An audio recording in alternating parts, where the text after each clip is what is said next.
What's up, guys? Luke here from Luke's Points and Miles, and today I'm going to tell you why I upgraded my American Express Hilton Honors Surpass card to a second Hilton Honors Aspire card.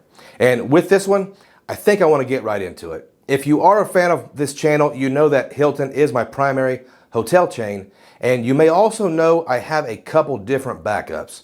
Hilton is my primary because I have been able to get great value from not only their program, but from the American Express co-branded credit cards as well. And it's no surprise the Aspire card is debatably the best hotel credit card on the market today. So a little about my travel habits, so this might make a little more sense. I do just about every sort of travel you can think of: family and solo, luxury and budget, international and domestic, and more importantly, I like to stay at Hilton resorts. That part will make more sense once we get more into this decision, because I know some folks, especially those of you without children, just don't find themselves staying at resort type properties. And just recently I got a comment from someone saying that they actually hate the beach. Well, we stay there as well. And now I'll mention what my Hilton setup looked like before yesterday. I have had my original Hilton Aspire for a few years, and it was one of my first high annual fee cards.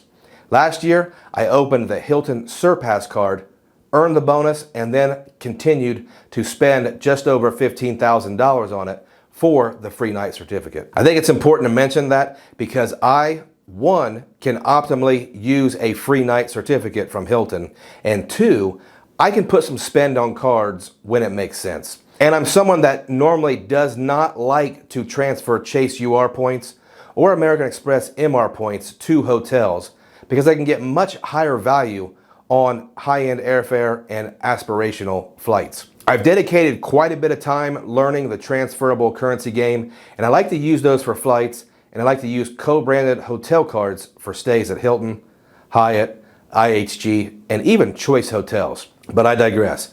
So having two Hilton personal cards, one for spend, one for the benefits and credits, I became aware of these crazy new Hilton card promotions that end on the 19th. 3 of the cards have bonuses that include a free night certificate, and most of us know that a Hilton free night is uncapped. It can be used with almost any property that has a standard night available, and that is a very large percentage of properties. This free night can easily be worth $700, $800, or even $1,000, and can help me enjoy a property that I may never be able to enjoy otherwise. So I place a very high value on those free night certificates. And that's why just a couple weeks ago, I applied for and received the Hilton Honors Business Card. I'll use it to pay for the remaining balance on my new roof, just to hit the bonus with a one shot, one kill. And I'll continue in 2023 until I hit that $15,000 spend requirement, so I can get another free night certificate. By now, you're probably losing count of all these free nights. That's understandable, and that's the mission. I'm overdoing it a bit, but I'm going to tell you why. Let me cut to the chase here and just tell you that yesterday, I called American Express and asked if there were any upgrade offers for my Surpass card. And I was told that not only were there no upgrade offers, but there were no retention offers either. This is not uncommon with me and American Express right now. I have canceled a lot of their cards in the last year or two, and I'm probably not on their nice list.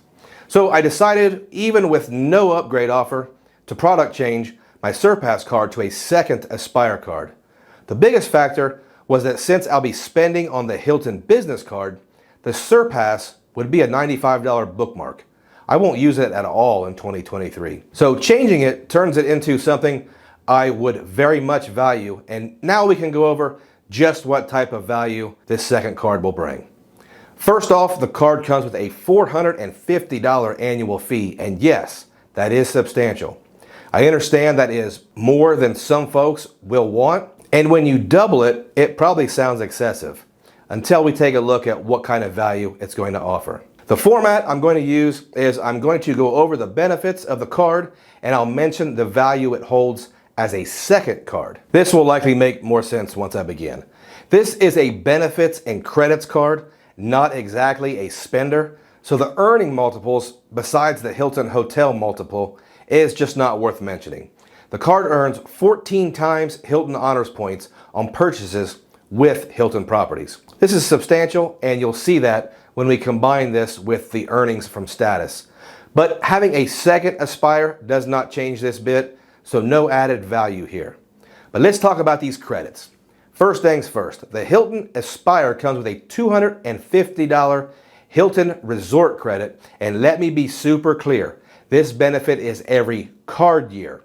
It's important to know so that you don't forget to use it.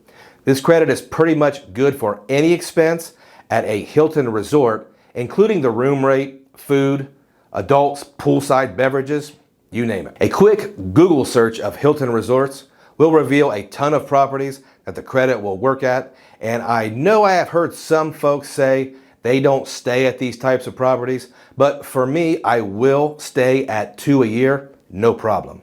So not only can I value this credit at a full $250, but the second Aspire card doubles that, and I'll have a total credit of $500 at Hilton Resorts, which is important because we now have a $900 in annual fees we need to mitigate. Next up, we have a $250 yearly airline incidental fee credit, and this one is calendar year. And yes, this is one folks really love to hate on, and I'm not going to say that I like the credit, but I have learned to use it to its potential. I'm not going to go over it in this video, but there are ways to liquidate this credit. So in my case, I'm going to value this credit at the full $250. This is another one that will double with the second card. I'll have $500 in airline credits that, even though I will need to use some different techniques to liquidate, I still value them fully. So now we are up to $1,000 in credits, and that fully mitigates that $900 in annual fees. So far, so good. The Aspire card has a benefit that grants the user a $100 property credit when booking a room for at least 2 nights at the Conrad or Waldorf Astoria. I don't value this credit at all. I've never even used it, and even though I do stay at those properties, this credit is for paid stays. And your Uncle Luke generally does not pay for these types of properties. So this one for me is 0. Having a second card keeps it at 0. Next up, the Aspire card grants the user Diamond status, which is Hilton's highest status. There is a lot of hate with Diamond status in the Hilton Honors program, but I have a few videos detailing how it has given me a ton of value over the years with the food and beverage credit. I mean, getting $50 a day for food and drinks shouldn't be overlooked. That's a day. That adds up when you stay a lot of nights. Diamond status also changes the earnings on paid stays. We talked about earning 14 times on the Aspire card, but Diamond members also earn 20 times on stays. So altogether, on paid stays and using an Aspire card, you'll earn 34 times Hilton Honors points on those stays. That's a quick way to rack up a ton of points. Sadly, having an additional Aspire card doesn't add to this benefit, but at least you can tell the folks at the counter that you're double diamond. The Aspire card comes with a Priority Pass Select membership that will grant you access to over 1,200 airport lounges. And I think that does hold some value if you don't have access in any other way. And personally, I really do value airport lounge access, but having an additional Aspire card doesn't give you double. The card has a lot of typical American Express benefits like no foreign transaction fees and some purchase and travel protections. I don't have time in the video to go over all those, and having an additional card doesn't add any benefit, but this last benefit is likely to be your X factor. The Hilton Aspire card comes with a free night certificate, and it comes with the card right from the beginning. No waiting for an anniversary like most cards, and it's uncapped, and it's every single year you hold the card. If you're keeping score, in addition to the benefits of having an Aspire card, we have found $1,000 in credits to offset the $900 in annual fees. Now, that by itself might not be worth it to you because one could argue that you're just prepaying for things and you're maybe coming out ahead $100. Having this additional card, though, gives me an additional free night. In my experience, I have used this free night for hotels that have cost over $1,000. I think my most recent redemption is for a night in Las Vegas at the Waldorf Astoria for the creators meet and greet on September 2nd. Now, I don't remember the actual room price when I booked it, but I think all in it was over $700 a night. I can't look now because the property's sold out. If you're interested in meeting some of your favorite credit card creators, then consider heading to Vegas on September 2nd. No need for an invitation. We are all meeting up and hanging out. Should be a great time. Details will be published later. Now, to oversimplify this, for $900 annually, which I understand is a lot, we will get diamond status, $1,000 in resort and airfare credits, airport lounge access, and 2 uncapped free nights. Now, the elephant in the room. Everyone has heard some type of change or devaluation of the Hilton Aspire Card. It's been going on for years. Well, the fact is, it didn't change today, and today is actually what I'm worried about. If I'm completely honest, I don't really pay much attention to potential changes, because if they do happen, I'm sure we'll still see a positive value. And if the value goes down, I can always downgrade the cards to the Surpass or to the no annual fee Hilton card. Now, having 2 of them for my situation will likely lead to a cancellation of one, but I'm not going to spend a ton of time creating strategies for imaginary scenarios. If the annual fees do rise, then I will have some time to think about it and assess my needs at that time. For right now, I've been considering booking the Conrad Bora Bora because I've seen plenty of standard room availability, and if I don't do that, maybe I'll plan an anniversary that includes a couple nights somewhere super fancy. Pro tip, nephews. Wives and girlfriends, they like that sort of stuff. Now, if you are someone that does not think you can liquidate the airline incidental fee credit, you don't think you'll be staying at resort type properties, then this card is likely not for you. Also, if you're someone that is more into Hampton Inns or budget travel, then the free nights may not have enough value to overcome those hefty fees. For me, I'm in the initial stages of planning the family summer vacation of 2024.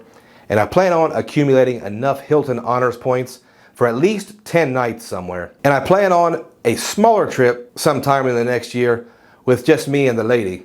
And I want it to be something special that we would not normally be able to afford. So $900 is a small price to pay in my current situation. Guys, I will put some links in the description below if you want to check out the American Express Hilton Honors cards. And remember, as this video comes out, there is only a very short time left on these free night certificate promotions. I think those expire July 19th. Guys, I know this one ran a little long, so if you've stayed all the way to the end, thank you, and I appreciate every single one of you.